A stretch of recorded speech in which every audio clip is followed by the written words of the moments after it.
Dear student, आज आपकी unit 7 शुरू हो रही है। यूनिट 7 इसका बेटा चैप्टर नंबर है 13 और चैप्टर का नाम है आपका प्रकाश वैद्युत प्रभाव। प्रकाश विद्युत प्रभाव एवं द्रव्य तरंगें।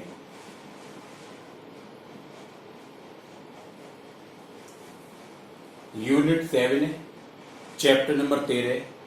चैप्टर का नाम है प्रकाश वैद्युत प्रभाव एवं द्रव्य तरंगें। इसकी जो मार्किंग है वो है 4। ये यूनिट आपकी 4 नंबर की है। इस यूनिट में बेटा केवल एक ही चैप्टर है आपका, जो चैप्टर नंबर 13 है।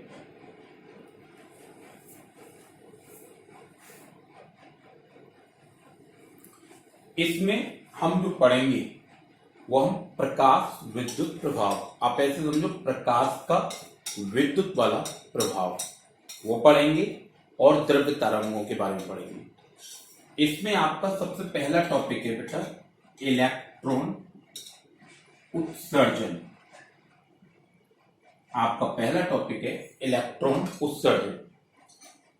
हम थोड़ा सा यहां से हटके चलते हैं। हमने ये पढ़ा है कि प्रत्येक पदार्थ अणु परमाणु से मिलकर बना होता है। परमाणु इलेक्ट्रॉन प्रोटॉन न्यूट्रॉन से मिलकर बना होता है, जिसमें बेटा आपने ये पढ़ा है कि परमाणु में इलेक्ट्रॉन नाभिक के चारों ओर विभिन्न कक्षाओं में चक्कर लगाते हैं और ये जो इलेक्ट्रॉन होते हैं वो नाभिक के साथ बंधे हुए होते हैं। जो नाभिक के जितना ज्यादा निकट होता है वो नाभिक से उतनी ही अधिक ऊर्जा के साथ बंधा हुआ होता है, और जो वायतम कोश के इलेक्ट्रॉन होते हैं वो नाभिक के साथ सबसे कम ऊर्जा से बंधे होते हैं। ठीक, तो जब परमाणु को ऊर्जा प्राप्त होती है तो इसकी जो वायतम कोश के इलेक्ट्रॉन है वो मुक्त होते हैं। ठीक, जिसे हम मुक्त इलेक्ट्रॉन कहते हैं, जिसे हम बेटा मुक्त इलेक्ट्रॉन कहते हैं।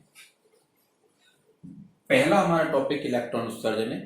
किसी धातु की सतह से मुक्त इलेक्ट्रॉनों के उत्सर्जित होने की प्रक्रिया इलेक्ट्रॉन उत्सर्जन कहलाती है। इलेक्ट्रॉन उत्सर्जन आपका पहला टॉपिक है प्रकाश विद्युत प्रभाव एवं द्रव्य तरंगें, चैप्टर नंबर 13 यूनिट नंबर 7 में, जो आपकी 4 नंबर की है। इलेक्ट्रॉन उत्सर्जन कैसे कहते हैं? किसी धातु की सतह से मुक्त इलेक्ट्रॉनों के उत्सर्जित होने की प्रक्रिया, किसी धातु की सतह से मुक्त इलेक्ट्रॉनों की उत्सर्जित होने की प्रक्रिया इलेक्ट्रॉन उत्सर्जन कहलाती है। ठीक, इलेक्ट्रॉन उत्सर्जन के बाद दूसरा जो टॉपिक है आपका वो है कार्यफलन। आपका अगला टॉपिक है बेटा कार्यफलन। जैसे मान लो ये कोई मुक्त इलेक्ट्रॉन है जो इस नाभिक से बंधा हुआ है।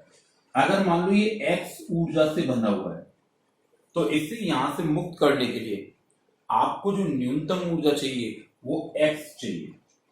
अगर x से कम मिलेगी तो ये इलेक्ट्रॉन नहीं निकल सकता, अगर x या उससे अधिक ऊर्जा मिलेगी तो ये इलेक्ट्रॉन यहां से मुक्त हो सकता है। तो किसी धातु की सतह से मुक्त इलेक्ट्रॉन को उत्सर्जित करने के लिए आवश्यक न्यूनतम ऊर्जा कार्यफलन कहलाती है।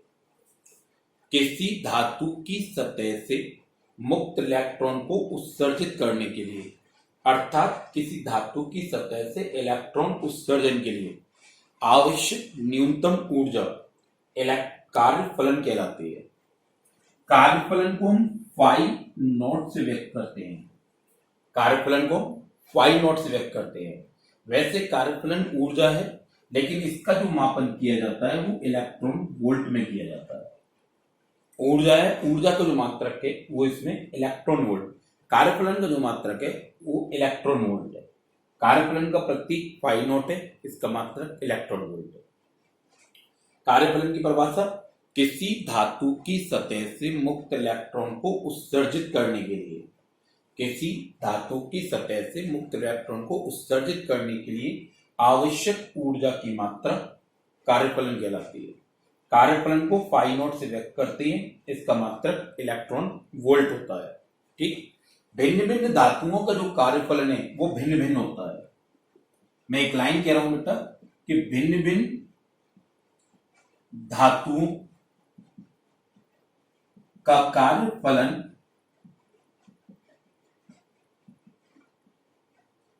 भिन्न भिन्न होता है। क्यों? आप जानते हो सबकी बनावट, जो इलेक्ट्रॉन की संख्या और बनावट होती है वो अलग अलग होती है।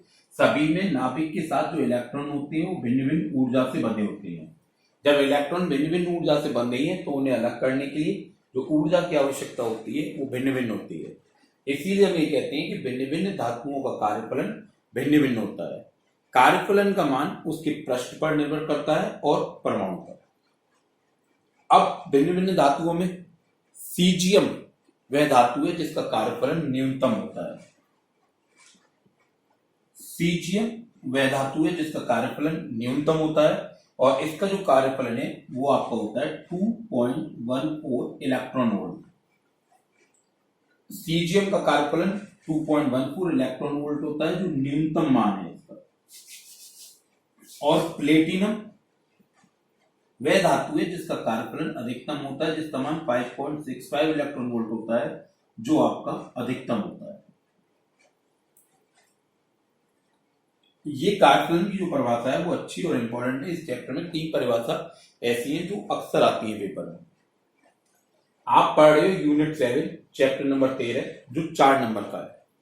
यूनिट 7 में एक ही चैप्टर है जो चैप्टर नंबर 13। प्रकाश, वैद्युत प्रभाव एवं द्रव्य तरंगें। पहला टॉपिक इलेक्ट्रॉन उत्सर्जन। किसी धातु की सतह से मुक्त इलेक्ट्रॉनों के उत्सर्जित होने की प्रक्रिया इलेक्ट्रॉन उत्सर्जन कहलाती है। इसके बाद आपका अगला टॉपिक कार्यफलन। किसी धातु की सतह से मुक्त इलेक्ट्रॉन को निकालने के लिए अर्थात इलेक्ट्रॉन उत्सर्जन के लिए आवश्यक ऊर्जा की मात्रा कार्यफलन कहलाती है। कार्यफलन को फाई नॉट से व्यक्त करते हैं। इसका मात्रक इलेक्ट्रॉन वोल्ट होता है। भिन्न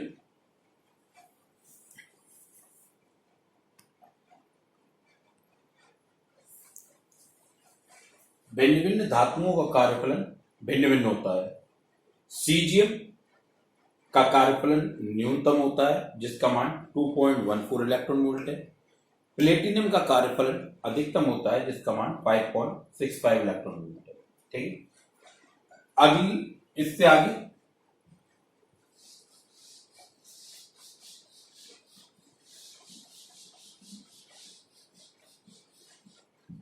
बेटा परिभाषा है आपकी इलेक्ट्रॉन वोल्ट की।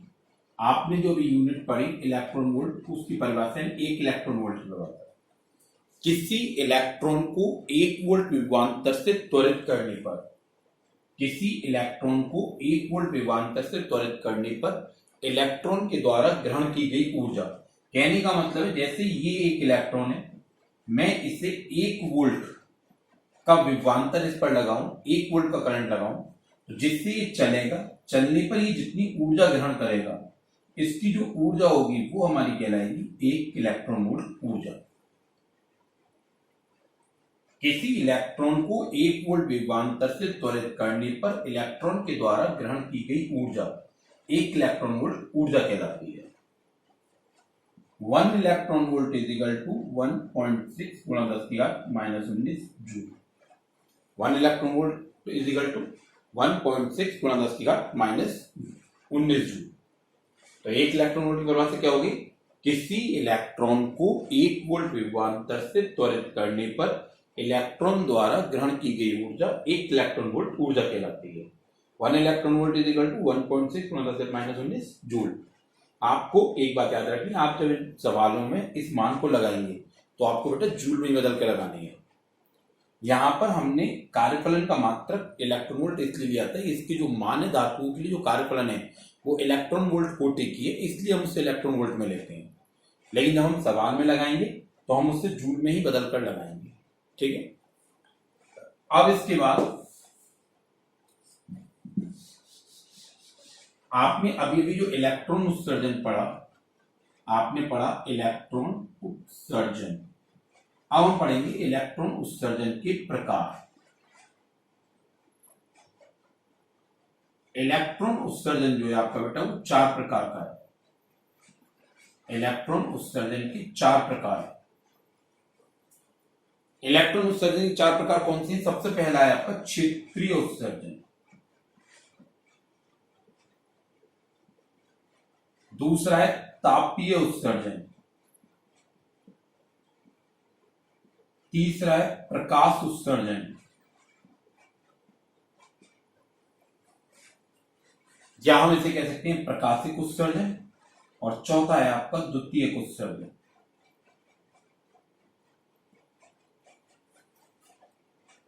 आपने इलेक्ट्रॉन उत्सर्जन पढ़ा था कि किसी धातु की सतह से इलेक्ट्रॉन को मुक्त करने के लिए आवश्यक ऊर्जा।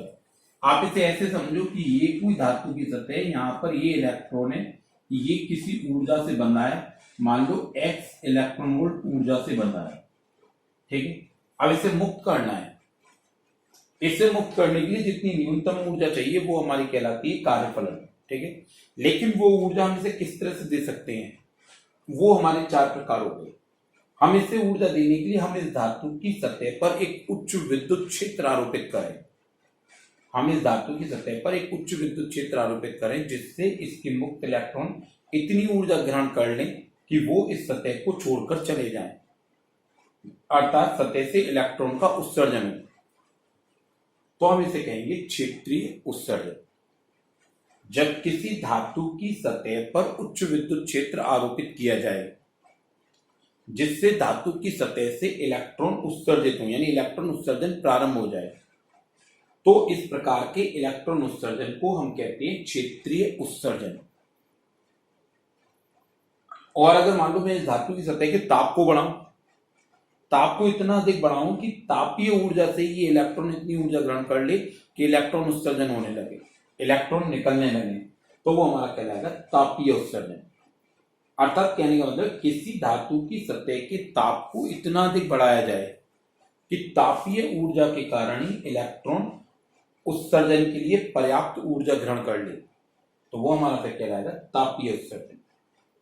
और अगर मान लो तीसरा अगला कि मैं इस धातु की सतह पर इतना प्रकाश आपतित करूं कि जो प्रकाश आ रहा है उसकी ऊर्जा से, प्रकाश की ऊर्जा से इलेक्ट्रॉन ऊर्जा ग्रहण कर ले और यहां से निकल जाए, तो वो फिर हमारा कहलाएगा प्रकाशिक उत्सर्जन। दोबारा देखो एक बार, यदि किसी धातु की सतह पर हम उच्च विद्युत क्षेत्र आरोपित करें जिसके कारण धातु की सतह से मुक्त इलेक्ट्रॉन उत्सर्जित हो, अर्थात इलेक्ट्रॉन उत्सर्जन प्रारंभ हो, तो उसे फिर हम कहते हैं क्षेत्रीय उत्सर्जन। और यदि किसी धातु की सतह के ताप को इतना बढ़ाया जाए, धातु की सतह के ताप को इतना बढ़ाया जाए कि उसके कारण धातु मुक्त इलेक्ट्रॉन उत्सर्जित हो, तो फिर हम इसे कहते हैं तापीय उत्सर्जन, ठीक। और यदि किसी धातु की सतह पर इतना प्रकाश आपतित किया जाए कि मुक्त इलेक्ट्रॉन प्रकाश ऊर्जा से ही निकलने के लिए, उत्सर्जन के लिए पर्याप्त ऊर्जा ग्रहण करने, तो फिर हम इसे कहते हैं प्रकाशिक उत्सर्जन। इन 3 उत्सर्जन के बाद यदि किसी धातु की सतह पर कोई इलेक्ट्रॉन आपतित हो जिसके पास इतनी पर्याप्त ऊर्जा हो कि वो किसी अन्य इलेक्ट्रॉन को निकाल दे, चाहे वो इलेक्ट्रॉन इस पर आपतित हो चाहे वो इससे निकले और अन्य को निकाल दे, तो वो फिर हमारा कहलाता है द्वितीय उत्सर्जन। ये आपकी इलेक्ट्रॉन उत्सर्जन के 4 प्रकार हैं, क्षेत्रीय उत्सर्जन, तापीय उत्सर्जन, प्रकाशिक उत्सर्जन और द्वितीयक उत्सर्जन। जैसे देखो इनके नाम से क्लियर होता है, क्षेत्रीय उत्सर्जन विद्युत क्षेत्र, तापीय उत्सर्जन ताप, प्रकाशिक उत्सर्जन प्रकाश और द्वितीयक का मतलब दूसरा इलेक्ट्रॉन। क्षेत्रीय उत्सर्जन विद्युत क्षेत्र आरोपित हो, तापीय उत्सर्जन ताप के कारण इलेक्ट्रॉन निकले, प्रकाशिक उत्सर्जन प्रकाश के कारण इलेक्ट्रॉन निकले और द्वितीयक उत्सर्जन किसी इलेक्ट्रॉन के कारण इलेक्ट्रॉन निकले, ठीक। तो वो हमारा कहलाएगा द्वितीयक उत्सर्जन। अब इसके बाद आपका अगला टॉपिक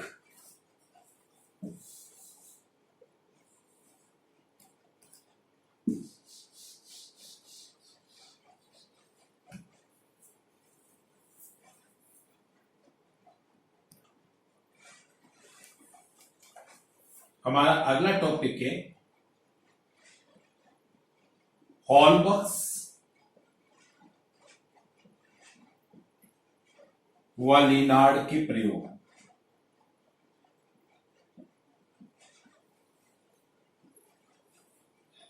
हॉलबर्ग्स और लिनार्ड ने कुछ प्रयोग किए। वास्तविकता यह है कि ये जो आप पाठ पढ़ रहे हो प्रकाशवर्धक प्रभाव, इसकी शुरुआत हुई हर्ट्ज से। हर्ट्ज एक प्रयोग कर रहे थे, उस प्रयोग में उन्होंने विद्युत चुंबकीय तरंगों को उत्पन्न किया था। हर्ट्ज एक प्रयोग कर रहे थे जिसमें उन्होंने विद्युत चुंबकीय तरंगों को उत्पन्न किया था, लेकिन जब उन्होंने उस प्रयोग को करते समय यह पाया कि जब वो उसे प्रकाश की अनुपस्थिति में कर रहे थे तब, और जब प्रकाश की उपस्थिति में कर रहे थे तब, दोनों स्थितियों में विद्युत चुंबकीय तरंगों ने जो दूरी तय की, जो ऊर्जा थी, उसमें अंतर पाया। तो वहां से उन्होंने ये निष्कर्ष निकाला कि भाई प्रकाश का प्रभाव है विद्युत चुंबकीय तरंगों पर। फिर हॉलबर्ग और लिनार्ड ने एक प्रयोग किया। हॉलबर्ग और लिनार्ड ने कोई प्रयोग किया, जैसे इन्होंने जिंक की ऋणावेशित प्लेट ली, जिंक की ऋण आवेशित प्लेट। ऋणावेशित का मतलब आप जानते हो, ऋणावेशित का मतलब है इस पर ऋणावेश अधिक है। ऋणावेशित प्लेट ली, उन्होंने इस पर प्रकाश आपतित किया।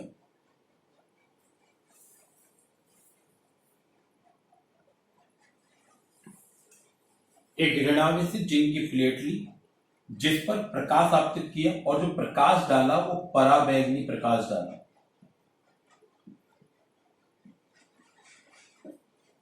ऋणावेशित जिंक की प्लेट पर पराबैंगनी प्रकाश आपतित किया तो उन्होंने क्या पाया कि ये जो प्लेट है वो उदासीन हो गई। ये जो प्लेट है वो कैसी हो गई? उदासीन हो गई। उदासीन प्लेट, ऋणावेशित प्लेट उदासीन हो गई, ये उन्होंने पाया।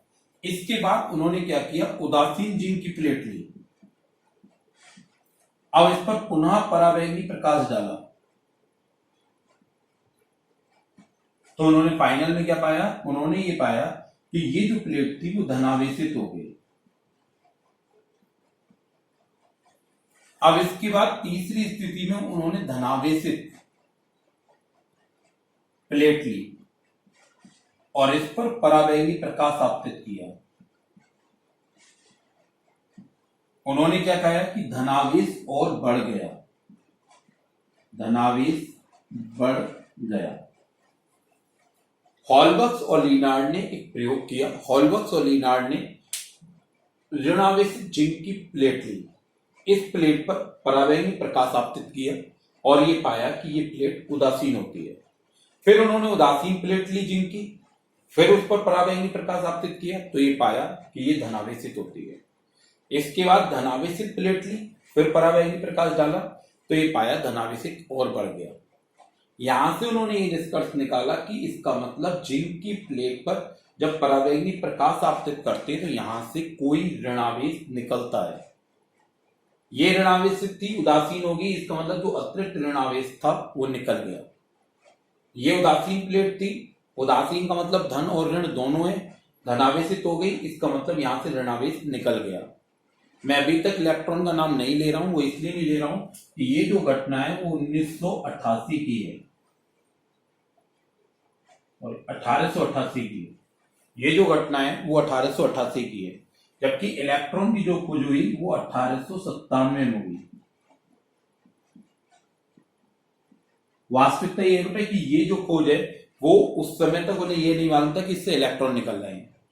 उस समय तक हर्ट्ज ने बताया था कि प्रभाव पड़ रहा है, तो इन्होंने यहां से इन प्रयोग से निष्कर्ष निकाल दिए कि हाँ, जब धातु की सतह पर प्रकाश आपतित होता है तो कोई ऋणावेश निकलता है।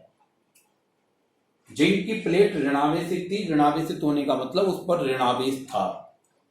पराबैंगनी प्रकाश पड़ के उदासीन होगी, इसका मतलब ऋणावेश बाहर निकल गया। उदासीन प्लेट थी, उदासीन का मतलब जितना धनावेश है उतना ऋणावेश है। इस पर प्रकाश पड़ा, ये धनावेशित हो गई। धनावेशित होने का मतलब कि प्रकाश में जो ऋणावेश था वो निकल गया। जब धनावेश प्लेट थी, प्रकाश डाला और धनावेशित होगी, इसका मतलब उसके अंदर से और ऋणावेश निकल गया। तो हॉलबर्ग और लिनार्ड ने अपने इन प्रयोगों के आधार पर यह बताया कि जब धातु की सतह पर प्रकाश आपतित होता है तो धातु की सतह से ऋणावेश निकलता है। लेकिन उसके बाद जब 1897 में इलेक्ट्रॉन की खोज हो गई, इलेक्ट्रॉन की खोज के बाद फिर इस पर ये स्पष्ट हो गया कि जब धातु की सतह पर प्रकाश आपतित होता है तो वहां से इलेक्ट्रॉन उत्सर्जित होता है। ये जो प्रयोग थे हॉलबर्ग लीनार्ड के, वो 1888 के, यानी कि वो इलेक्ट्रॉन की खोज से पहले की हुई, इलेक्ट्रॉन की खोज 1897 में हुई। ठीक,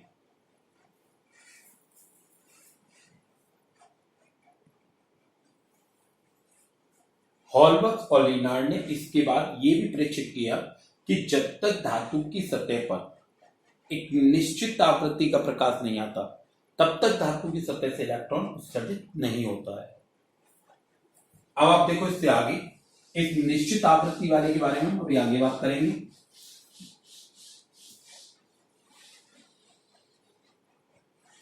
आपका अगला जो टॉपिक है वो है प्रकाश वैद्युत प्रभाव। हॉलबर्ग और लीनार्ड के प्रयोग के बाद जिस तथ्य की पुष्टि हुई और इलेक्ट्रॉन की खोज के बाद जो निश्चित हुआ कि धातु की सतह पर प्रकाश आपतित होने पर इलेक्ट्रॉन निकलता है, वो घटना आपकी कहलाती है प्रकाश वैद्युत प्रभाव। प्रकाश वैद्युत प्रभाव क्या है? जब किसी धातु की सतह पर, ये मान लो धातु की सतह है, धातु की सतह, ठीक है, जिसका कार्यफलन फाई नॉट है, ठीक है, जब किसी धातु की सतह पर एक निश्चित आवृत्ति या उससे अधिक, जब किसी धातु की सतह पर एक निश्चित आवृत्ति या उससे अधिक आवृत्ति का प्रकाश आपतित होता है, तो धातु की सतह से इलेक्ट्रॉन उत्सर्जित होते हैं, इलेक्ट्रॉन उत्सर्जित होते हैं। जब किसी धातु की सतह पर एक निश्चित आवृत्ति या उससे अधिक आवृत्ति का प्रकाश आपतित होता है, तो धातु की सतह से इलेक्ट्रॉन उत्सर्जित होते हैं। इस घटना को हम प्रकाश विद्युत प्रभाव कहते हैं। इस घटना को क्या कहते हैं बेटा? इस घटना को हम कहते हैं प्रकाश विद्युत प्रभाव।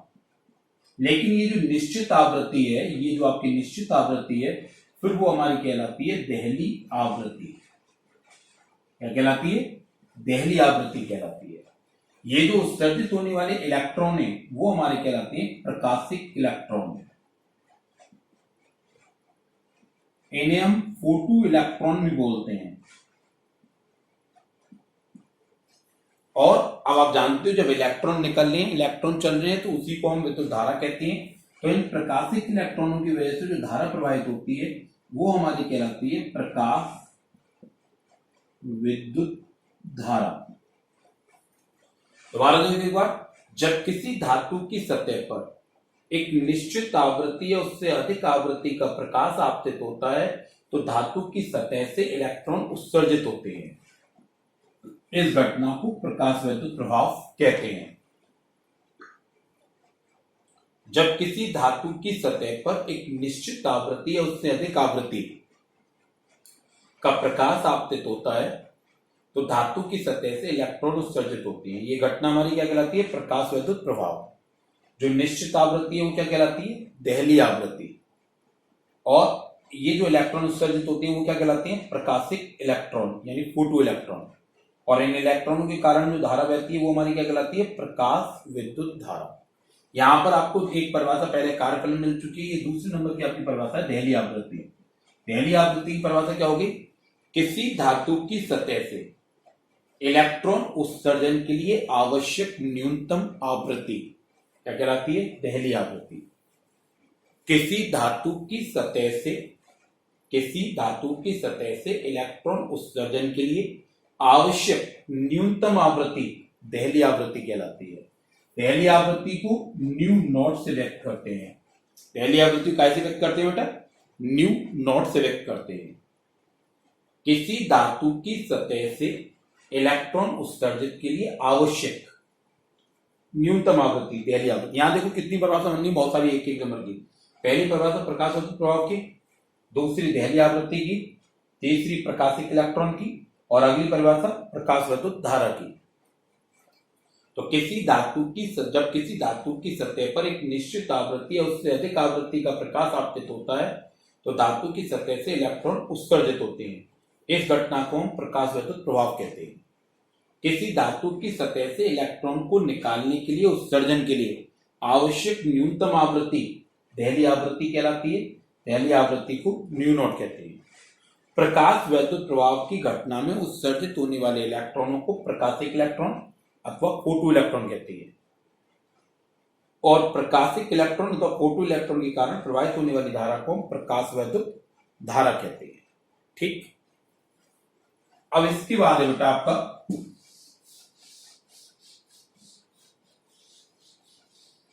प्रकाश वैद्युत प्रभाव का प्रायोगिक अध्ययन।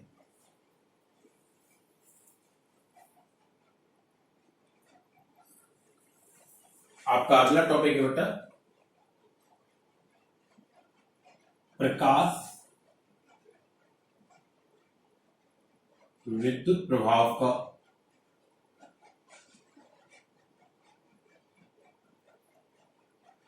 प्रायोगिक अध्ययन। ये आपका जो टॉपिक है सामान्यतः पेपर में पूरा नहीं आता, क्योंकि इसके अंदर कई पॉइंट हैं, उन पॉइंट आते हैं और कई ग्राफ हैं, वो ग्राफ आते हैं। इसका सबसे पहले आप चित्र देखो बहुत अच्छे से।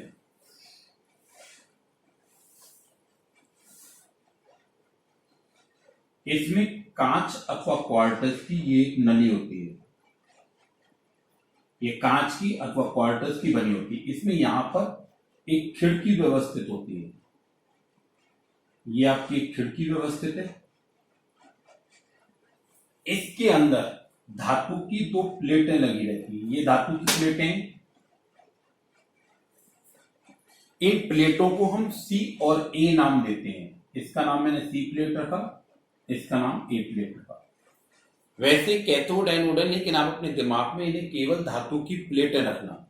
ठीक है, इन प्लेटों का संबंध मैं यहां पर ये 3 पॉइंट लगा रहा हूं, ये 3 पॉइंट मेरे लिए दिक् परिवर्तक कहलाते हैं। क्या कहलाते हैं? दिक् परिवर्तक कहलाते हैं। ये मेरा एक प्लेट जो इससे आके संबंधित हुई, ये दूसरी प्लेट, ये जो मैंने बेटा इस तरह से फोल्ड किया है, इसका मतलब ये तार इससे जुड़ा नहीं है, बल्कि इसके ऊपर से जा रहा है, इससे मैंने इस प्रकार से जोड़ा है।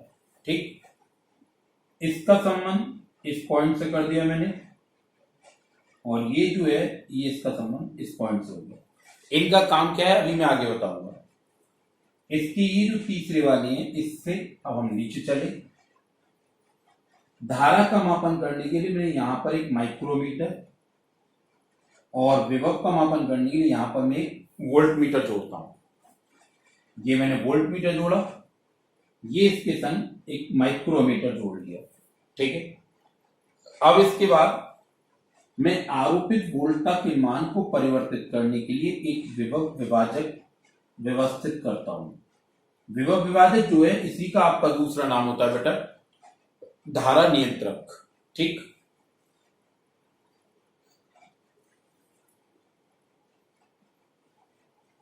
और इसके साथ ये मैंने बैटरी व्यवस्थित की। ये इसका किरण आरेख है। यहां से प्रकाश इस पर आपतित होता है, जिससे यहां से इलेक्ट्रॉन निकलते हैं।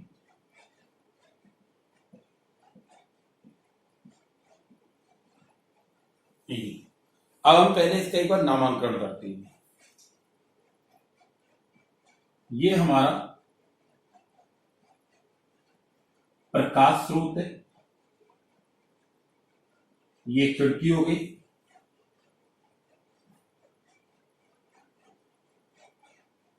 ये कांच अथवा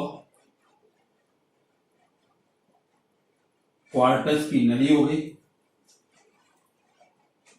ये जो प्लेट है, प्लेट सी, इसे हम कहते हैं प्रकाश संवेदी प्लेट। प्रकाश संवेदी प्लेट। और ये जो प्लेट है वो हमारी कहलाती है संग्राहक प्लेट। ठीक, ये हमारा दिक् परिवर्तक है। ये आपका माइक्रो अमीटर, ये आपका वोल्ट मीटर, ये धारा नियंत्रक और ये आपकी बैटरी। ये इसका चित्र है बेटा, दोबारा देखो एक बार। प्रकाश विद्युत प्रभाव का प्रायोगिक अध्ययन करना है। इसके प्रायोगिक अध्ययन करने के लिए हमने ये कांच अथवा क्वार्टर्स की एक निर्वातित नली ली, जिसमें एक खिड़की व्यवस्थित है। इस प्रकाश स्रोत से प्रकाश धातु की प्लेट सी पर आपतित होता है। प्लेट सी प्रकाश संवेदी प्लेट है। इससे इलेक्ट्रॉन उत्सर्जित होते हैं जो प्लेट ए पर पहुंचते हैं। प्लेट ए हमारी संग्राहक प्लेट है। इन दोनों प्लेटों का संबंध मैंने एक दिक् परिवर्तक से किया है। दिक् परिवर्तक वो युक्ति है जिसकी सहायता से हम इस बैटरी की ध्रुवता को बदल सकते हैं। दिक् परिवर्तक आपकी वो युक्ति है जिसकी सहायता से हम बैटरी की ध्रुवता को बदल सकते हैं। देखो कैसे, अगर मैं इस प्लेट को यहां से इसे यहां से जोड़ दूं, आप इस स्थिति में देखो, ये प्लस टर्मिनल यहां से चला, ये इसका मतलब इस समय आपकी प्लेट सी पॉजिटिव है और ये आ रहा है, ये और ये आपकी प्लेट ए नेगेटिव है। ठीक, अगर मुझे ध्रुवता बदलनी है तो मैं बैटरी नहीं बदलता, दिक् परिवर्तक से बदलता हूं और मैं इन प्लेटों को यहां से हटाकर इसका संबंध इससे और इसका संबंध इससे करता हूं। अब यहां देखो, ये प्लेट पॉजिटिव, ये कहां जा रही है, ये पॉजिटिव। अब हमारी ये प्लेट पॉजिटिव हो गई और ये नेगेटिव हो गई। इसी वजह से मैं इन्हें प्रॉपर कैथोड एनोड नहीं कहना चाहता कि आप कंफ्यूज हो गए। आप इन्हें केवल इलेक्ट्रोड कहो, क्योंकि कुछ स्थिति में मैं इसे प्लस लूंगा, कुछ स्थिति में मैं उसे प्लस लूंगा, दोनों की ध्रुवता को बदलूंगा। मैं प्रायोगिक अध्ययन कर रहा हूं। आप जो पढ़ रहे हो बेटा, वो आप इसका प्रायोगिक अध्ययन कर रहे हो, एक्सपेरिमेंट कर रहे हो, तो आप दोनों की ध्रुवता बदलोगे। अगर आप इन्हें कैथोड और एनोड के नाम से याद करोगे तो आप बाद में कंफ्यूज होगे कि ये प्लस का कैसे हो गया, ये माइनस का कैसे हो गया, माइनस वाला प्लस कैसे हो गया। उसके लिए आप अच्छा ये कि आप इन्हें शुरू से मान के चलो, ये केवल धातु की दो प्लेट हैं। इनके नाम प्लेट सी और प्लेट ए। प्लेट सी हमारी प्रकाश संवेदी प्लेट है और प्लेट ए हमारी संग्राहक प्लेट है। यहाँ पर दिक् परिवर्तक हो गया। इससे परपेट में धारा प्रवाहित हो रही है नहीं हो रही, उसका मापन करनी है। कितनी धारा हो रही है, माइक्रोमीटर लिए, क्योंकि प्रकाश विद्युत प्रभाव की जो घटना है, इसमें जो धारा प्रवाहित होती है वो बहुत अल्पमान की होती है। आरोपित विभवांतर नापने के लिए हमने वोल्ट मीटर इसके समांतर क्रम में लगाया।